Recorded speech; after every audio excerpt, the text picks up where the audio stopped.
से ना रुके हम, मर्जी से चले हम, बादल सा गरजे हम, सावन सा बरसे हम, सूरज सा चमके हम, स्कूल चले हम, स्कूल चले हम, से ना रुके। नमस्कार विद्यार्थी मित्रों, हूँ पीयूष दवे श्री शरणगार विद्यालय खोरडियाद में आपનું हार्दिक स्वागत करूँ છું। આજે આપણે ફરીથી ધોરણ 10ની અંદર વિદ્યાર્થી મિત્રો ડુએસ ડાયરેક્ટેડ નામનો જે ટોપિક છે એના વિશે જ ચર્ચા કરવાની છે। આજે આપણે ડુએસ ડાયરેક્ટેડની અંદર જે ટોપિક આવે છે 4 થી 5 પ્રકારના એની જે મિક્સ એક્સરસાઇઝ છે અને જે એક્ઝામમાં કઈ રીતે પૂછાય છે એના જ પેરેગ્રાફ સોલ્વ કરવાના છે। આની પહેલાંના અગાઉના લેક્ચરમાં પણ આપણે આવા જ પેરેગ્રાફ વિશે ચર્ચા કરી હતી કે જેની અંદર જે 4 થી 5 પ્રકારના સ્પેશિયલ ટોપિક પૂછાય છે। આની અગાઉના લેક્ચરમાં આપણે દરેકે દરેક ટોપિકના સ્પેસિફિક જેવા પેરેગ્રાફ આવે છે બધા જ પેરેગ્રાફ આપણે સોલ્વ કરેલા હતા।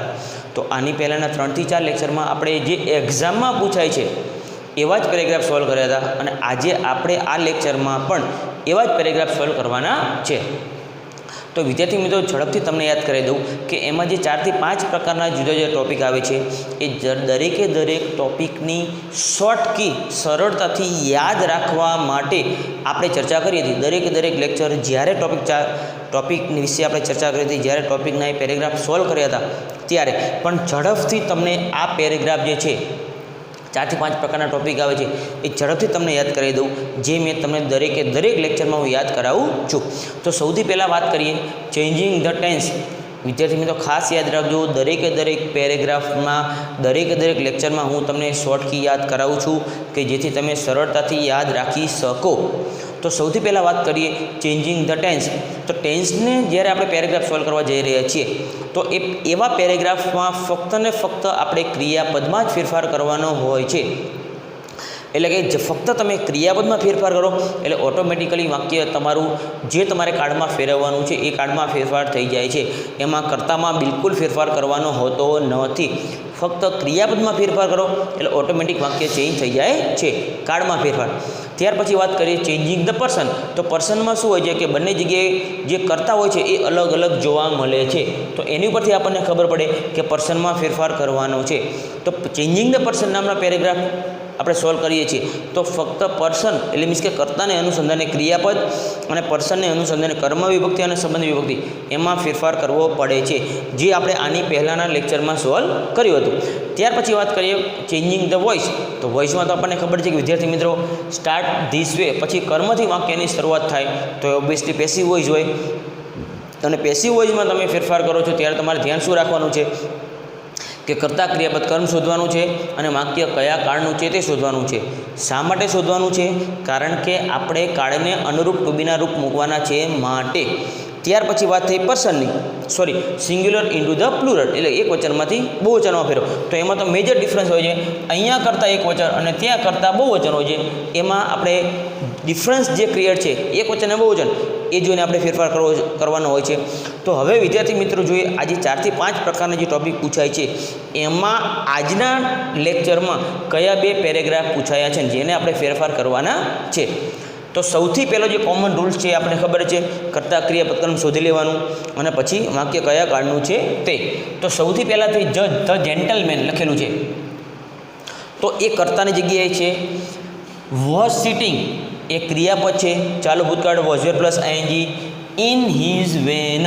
ક્યાં બેઠો છે તો કે એની વેનમાં। તો આપણને ખબર પડી ગઈ કે આ કર્તા છે, આ ક્રિયાપદ છે, પણ હવે કર્તા અહીંયા જેન્ટલમેન છે, આ ખાસ ધ્યાન રાખવાનું છે, બરાબર છે। હવે આપણે જોઈએ શું ફેરફાર કરવાનો છે।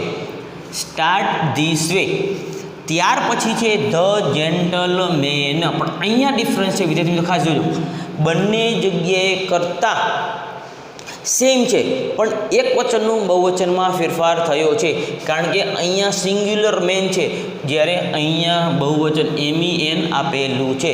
તો એનો મતલબ શું થયો વિદ્યાર્થી મિત્રો કે આ પેરેગ્રાફને તમારે બહુવચનમાં ફેરફાર કરવાનો છે। તો બહુવચનમાં ફેરફાર કરવાનો મતલબ શું છે કે કર્તાને અનુસંધાને જે કર્મ વિભક્તિ અથવા સંબંધ વિભક્તિ આવે છે એમાં તમારે ફેરફાર કરવો પડે। જોઈએ વિદ્યાર્થી મિત્રો સૌથી ફર્સ્ટ ધ જેન્ટલમેન જો અહીંયા ફેરફાર થાય છે વિદ્યાર્થી મિત્રો ખાસ સમજો, અહીંયા એક વચન છે, અહીંયા બહુવચન છે, અહીંયા MEN છે, જ્યારે અહીંયા MEN છે, કારણ કે બહુવચનમાં ફેરફાર કરવાનો છે માટે. હવે અહીંયા એક વચન છે એટલા માટે શું આવ્યું હતું? વોઝ. પરંતુ અહીંયા બહુવચન છે એટલા માટે શું મૂકવું પડે આપણે? વેર. બાકી એઝ ધ સેમ. ક્રિયાપદમાં કોઈ ફેરફાર કરવો પડતો નથી. ઇન. હવે અહીંયા તમારે ખાસ જોવાનું છે, અહીંયા ધ જેન્ટલમેન એક વચન હતું, હી હતું, એટલા માટે અહીંયા શું છે? હીઝ. એની હીની સંબંધક વિભક્તિ મૂકેલી હતી. પણ અહીંયા જેન્ટલમેન બહુવચન છે એટલે મીન્સ કે ધેમાં આવે છે, તો અહીંયા તમારે ધેની સંબંધક વિભક્તિ મૂકવી પડે. They, them, there. તો શું થઈ જશે અહીંયા? ધેર. અને અહીંયા જે વેન છે એની જગ્યાએ વેન્સ. એ પોતાની ગાડીઓમાં બેઠા છે. બરાબર છે. ત્યાર પછી આપણે ડિફરન્સ શું ફેરફાર કરે છે તો ખાસ ધ્યાન રાખજો, અહીંયા MENનું MEN, વોઝનું વેર, ઇઝનું ધેર. બાકી આપણે કોઈ વધુ ફેરફાર કર્યો નથી. બરાબર. એ પોતપોતાની ગાડીમાં બેઠા છે, ધેર વેન. ત્યાર પછી અહીંયા હી છે. હી કોના માટે છે? જેન્ટલમેન, સિંગ્યુલર, એકના અનુસંધાનમાં. પરંતુ આપણે એને બહુવચનમાં ફેરવવાનું છે, જેન્ટલમેન છે એટલા માટે આપણે એ શું મૂકવું પડે? ધે. નામના બદલામાં વપરાતો શબ્દ. હજી સમજો, અહીંયા હી શા માટે હતો? અહીંયા જેન્ટલમેન એક જ વ્યક્તિ હતો એટલા માટે, પણ અહીંયા બહુવચન છે, વધુ વ્યક્તિઓ છે એટલા માટે ધે. હવે હી છે એટલે મને શું હતું? વોઝ. તો આની સાથે શું આવશે? વેર. કારણ કે ધે બહુવચન કરતા આવે છે, તેની સાથે ક્રિયાપદ હંમેશા બહુવચન આવવું જોઈએ. They were talking two. હવે અહીંયા જો, અહીંયા હી હતું એટલા માટે શું આવ્યું? હીઝ.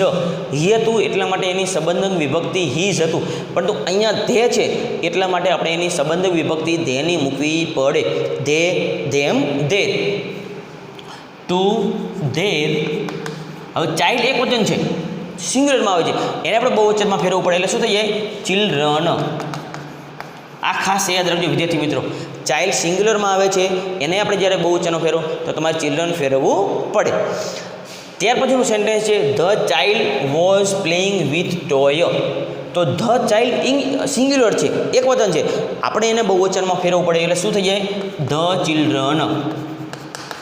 આ તમારે ખાસ મૂકવું પડે. આમાં તમે ભૂલ કરો તો બિલકુલ ચાલે નહીં, કારણ કે ચાઇલ્ડ એક વચનમાં આવે છે, એનું બહુવચન થાય છે the children.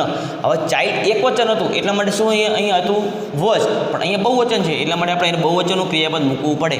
The children were. ત્યાર પછી જે ક્રિયા પછી ચાલુ કાઢ એમાં આપણે બિલકુલ ફેરફાર નહીં કરીએ. વિથ. હવે અહીંયા જે ટોયસ છે સિંગ્યુલર છે એ આપણે મૂકી દઈશું બહુવચન, કે તે પોતાના ટોયસથી રમે છે. ત્યાર પછીનો જે સેન્ટેન્સ છે ધ ચાઇલ્ડ વોઝ લાફિંગ. તો ધ ચાઇલ્ડ સિંગ્યુલર છે એને આપણે બહુવચનમાં ફેરવશું એટલે શું હશે? The children. એમાં આપણે ધ ચિલ્ડ્રન. હવે અહીંયા ચાઇલ્ડ એક વચન છે એટલા માટે ક્રિયાપદ વોઝ છે, પણ આપણે ચિલ્ડ્રન બહુવચન છે એટલા માટે શું મૂકવું પડશે? વેર એનું ક્રિયાપદ મૂકવું પડે. વેર લાફિંગ. એમાં આપણે કોઈ ફેરફાર કરવાનો નથી, કારણ કે ચાલુ ભૂતકાળનું ક્રિયાપદ છે, વોઝ વેર પ્લસ ING. તો વિદ્યાર્થી મિત્રો ખાસ સમજો, આ પેરેગ્રાફને આપણે એક વચનનો બહુવચનમાં ફેરો તો એમાં મેઇન ચેન્જીસ ક્યાં થયા છે? કર્તાને આધારે કર્મ વિભક્તિ અને સંબંધક વિભક્તિમાં, અને કર્તાને આધારે ક્રિયાપદમાં ફેરફાર થાય, કાળમાં બિલકુલ ફેરફાર થતો નથી. તો આ વાત શેની હતી? એક વચનની બહુવચનમાં. હવે ત્યાર પછીનો જે પેરેગ્રાફ છે એની ચર્ચા કરીએ આપણે. તો એક કોમન નિયમ છે કર્તા ક્રિયાપદ કર્મ. ડુએસ ડાયરેક્ટેડ જ્યારે તમે વિદ્યાર્થી મિત્રો સોલ્વ કરો છો ત્યારે આ ફરજિયાત તમારા વસ્તુ યાદ રાખવાની છે કે કર્તા ક્રિયાપદ કર્મ શોધી જ લેવાનું છે અને કાળ કયો છે તે. તો અહીંયા વી છે એ કર્તાની જગ્યાએ છે ગેટ, એટલે મેળવવું, ક્રિયાપદનું મૂળરૂપ. તો ક્રિયાપદનું મૂળરૂપ કયા કાળમાં હોય છે? સાદો વર્તમાન કાળ. અને એમાંય પાછું કર્તાની જગ્યાએ IVU દે હોય તો એની સાથે શું હોય? ક્રિયાપદનું મૂળરૂપ. Wood from trees. તો આ જે છે વુડ એટલે લાકડું, ફ્રોમ ધ ટ્રીઝ એ અન્ય શબ્દ છે. તો આખું ગણો તો પણ એ કર્મમાં તમે લઈ શકો. તો આપણને ખબર પડી ગઈ કે આ કર્તા છે, આ ક્રિયા પછી આ કર્મ છે. તો હવે જોઈએ સ્ટાર્ટ ધીસ વેમાં શું ચેન્જીસ છે કે જેની ઉપરથી આપણને ખબર પડે કે એને શેમાં ફેરફાર કરવાનો છે. તો અહીંયા છે વુડ ફ્રોમ ટ્રીઝ, એટલે કે કર્મથી વાક્યની શરૂઆત થાય છે. તો આપણને ખબર છે વિદ્યાર્થી મિત્રો, કર્મથી વાક્યની શરૂઆત થઈ હોય એટલે હંમેશા એ પેસિવ વોઇસ હોય છે. તો પેસિવ વોઇસમાં શું હોય? દરેક સેન્ટેન્સ જોઈ લેવાનું, વાક્ય કયા કાળનું છે, જે કાળનું હોય કાળના તમારે ટુ બીના રૂપ મૂકવાના છે. તો આમાં આપણને ખબર છે ગેટ છે એ સાદો વર્તમાન કાળનું વાક્ય છે, એટલે સાદા વર્તમાન કાળમાં ક્રિયાપદ કયા આવશે? એમ ઇઝ આર. હવે કર્મ છે તો કર્મથી વાક્યની શરૂઆત થાય તો સૌથી પહેલાં લખશું wood from trees.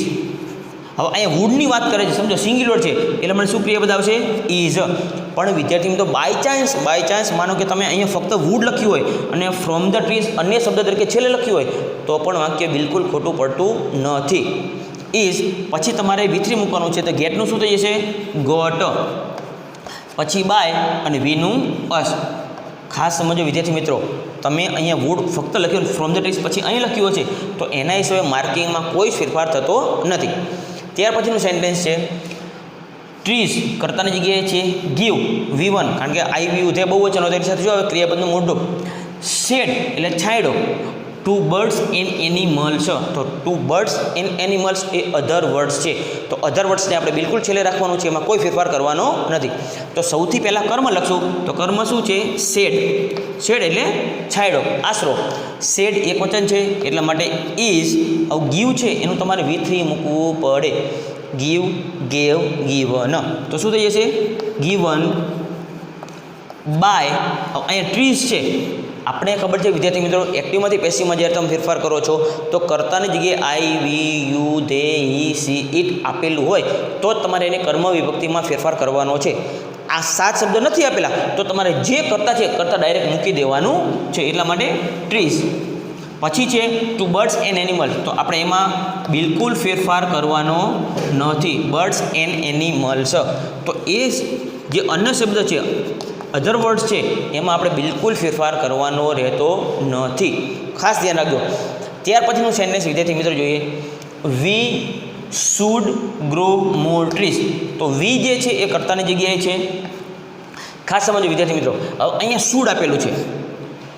Can, may, might, should, would, could એ સહાયકારક ક્રિયાપદ છે જેને આપણે મોડલ ઓક્ઝિલરી વર્બ તરીકે ઓળખીએ છીએ અને એની સાથે ફરજિયાત શું આવે છે? ક્રિયાપદનું મૂળ રૂપ. તો આ સહાયકારક ક્રિયાપદ છે એટલે એમાં આપણે કાર્ડ ઓળખવાની જરૂર છે નહીં. જે સહાયકારક ક્રિયાપદવાળું વાક્ય હોય એ જ તમારે ક્રિયાપદ નીચે મૂકવાનું છે. તો વી કર્તાની જગ્યાએ છે, આ ક્રિયાપદ છે અને મોર ટ્રીઝ કર્મ છે. તો સૌથી પહેલાં આપણે શું લખશું? કર્મ. મોર ટ્રીઝ. હવે વિદ્યાર્થી મિત્રો સહાયકારક ક્રિયાપદવાળું વાક્ય છે તો એમાં તમારે બિલકુલ ક્યાંય ફેરફાર કરવાનો નથી. જે ક્રિયાપદ ઉપર આપેલું હોય મીન્સ કે એક્ટિવ વોઇસમાં આપેલું હોય એ તમારે ક્રિયાપદ મૂકવાનું છે. તો અહીંયા શુડ છે તો શુડનું શુડ. આમાં તમારે કોઈ ક્રિયાપદ ગોતવા જવાનું નથી. શુડ પછી તમારે મૂકવું પડે બી. આ વસ્તુ તમારે ખાસ યાદ રાખવાની છે. સહાયકારક ક્રિયાપદવાળા સેન્ટેન્સ તમે ચેન્જ કરો છો તો તમારે ફરજિયાત બી મૂકવું પડે.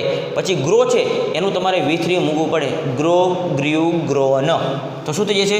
GROWN. આ એનું V3 થાય છે. પછી આવશે બાય. બાય પછી વી છે એની તમારે કર્મ વિભક્તિ મૂકવી પડે. તો વિદ્યાર્થી મિત્રો આ સેન્ટેન્સમાં તમારે ખાસ વસ્તુ આ યાદ રાખવાની છે, કારણ કે સહાયકારક ક્રિયાપદને પેસિવમાં ફેરવો છો તો બી ફરજિયાત આવે છે. ત્યાર પછીનું સેન્ટેન્સ છે we must not cut tree. હવે તમે જો અહીંયા વી કરતા છે, અહીંયા મસ્ટ આ નોટ આપેલું છે એટલે કે ડકાર વાક્ય છે, પણ મસ્ટ છે સહાયકારક ક્રિયાપદ. સહાયકારક ક્રિયાપદની નકાર વાક્ય છે તો આપણે વિદ્યાર્થી મિત્રો સમજી ગયા છીએ સાદા ભવિષ્યકાળની વાક્ય રચના મુજબ ફેરફાર થાય, પણ ફક્ત ફેરફાર શું?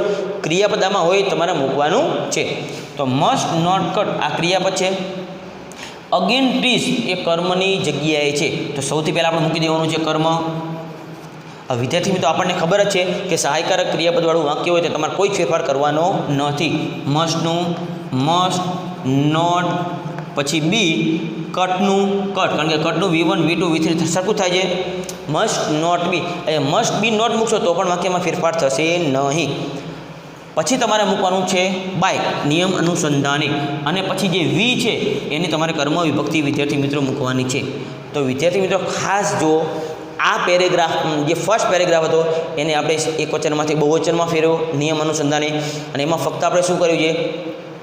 જે એક કર્તા હતા એમાં ફેરફાર કર્યો છે અને કર્તાને અનુસંધાને કર્મ વિભક્તિ અને સંબંધ વિભક્તિમાં જ્યાં જ્યાં ફેરફાર થયો છે ત્યાં આપણે ફેરફાર કર્યો છે, અને કર્તાને અનુસંધાને ક્રિયાપદમાં કાળમાં આપણે બિલકુલ ફેરફાર કર્યો નથી.